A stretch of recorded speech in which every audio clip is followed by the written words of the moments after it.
Our group has worked on creating an opening sequence to a horror film. Our product uses conventions typical of both the genre, such as mise en scène, character roles, costumes, and colour as well as sound, and of opening sequences, such as the introduction and development of key characters, the introduction of location, the creation of enigma, and the use of titles. However, our opening sequence doesn't necessarily follow all of the typical conventions of a horror film, as we have chosen to represent the first vulnerable victim as a male rather than more generically conventional female character found in many of the films we researched. These decisions that we have chosen are intended to use and challenge the typical convention of a horror film, so that we can create a more refreshing experience for our audience, in line with the genre theorist Steve Neal's concepts of repetition and difference. Furthermore, our film therefore represents social groups, particularly in relation to gender, yet also defies the atypical masculine role that is expected in a film from the horror genre. Our film demonstrates two people from different aspects of life that unfortunately collide on path. That is eventually going to lead to the death of the main protagonist. This is demonstrated through the use of two different locations, one being rural, the conventional isolated setting found in so many horror films, and the other being urban, a safer, more domesticated setting. This allows my partner and I to create two juxtaposing personalities. One way in which our product uses conventions of genre is the use of colour in order to add to the overall aesthetic of our film. For example, the main protagonist is wearing all black, which indicates to the audience that danger and darkness are among him, and we are therefore trying to create a sense of foreboding about what is going to happen at the end of the opening sequence. The antagonist has red marks on his face. One would usually associate the colour of red with blood, danger, and power. This also foreshadows what is going to happen to the main protagonist, as well as signifying some of the antagonist's main characteristics. Another way in which my partner and I used colour was when using Final Cut Pro. We changed the colour and tone of many of the shots used in the opening sequence. When watching it, the audience will notice that there are subtle tones of grey and black in the images to create an aura of gloom that will make the audience feel scared and uncomfortable. Typical responses audience feel when watching films from the horror genre. Through the use of mise en scène, the rural setting that we chose helps to create an expectation about what will happen in the narrative.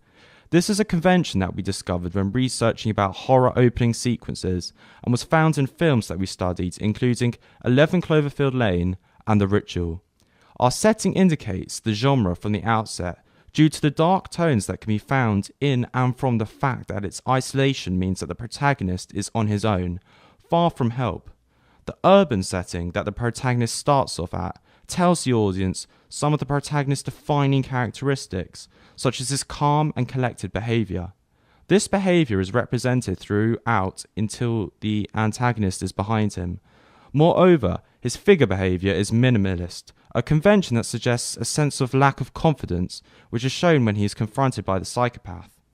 Props are often significant in horror films, as they represent something or are eventually used.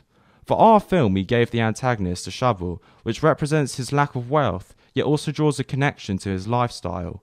His figure behaviour is explosive, which we discovered is characteristic when looking into characters that are found in horror films, such as the antagonist in Bye Bye Man and Lights Out.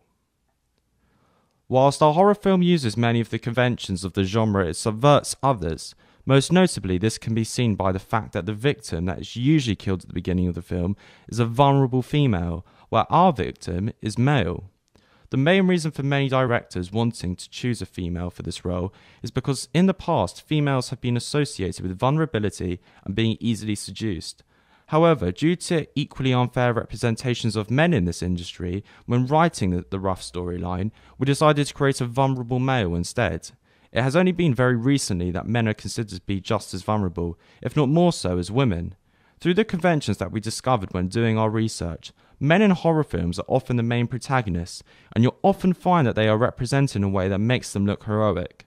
However, our horror film defies these stereotypical conventions to bring awareness to the issue. Our male protagonist is confused and lost, which ultimately leads him to his death, much like the first death of a female in opening sequences from the genre. such as It Follows and Lights Out. Our film defies typical social conventions, and therefore we have tried to create something that is unique in its own way. Our horror opening sequence uses an array of camera angles and shots that we discovered when looking further into the genre. We came across bird's eye view shots, which we then implemented into our opening sequence through the use of a drone. High angle shots and bird's eye view shots allow the audience to see the protagonist from a vulnerable standpoint at the vast landscape merely dwarfing the character. This use of camera shot is atypical within the genre, as it makes the audience feel tense and concerned for the character. It's a shock that evokes sympathy. Furthermore, we also use loose framing, as this suggests that the protagonist is in danger, foreshadowing what is to come. However, this is also juxtaposed against the idea that loose framing also evokes a sense of freedom. This idea of freedom was found in the beginning of some opening sequence of horror films to show what the protagonist was like before they were put in danger. We decided that the pace of the editing should be slow and drawn out to create a tense and ominous atmosphere. Furthermore, it allows tension to build up, which is an atypical convention that is used within horror films. The music in the background works in harmony with the pace of the editing. Together they create a dynamic that draws emotion from the audience, yet we also get their hearts racing. However, as the antagonist approaches the protagonist, the editing becomes faster in order to replicate the audience's heartbeat as they eventually witness the attack on the vulnerable young gentleman.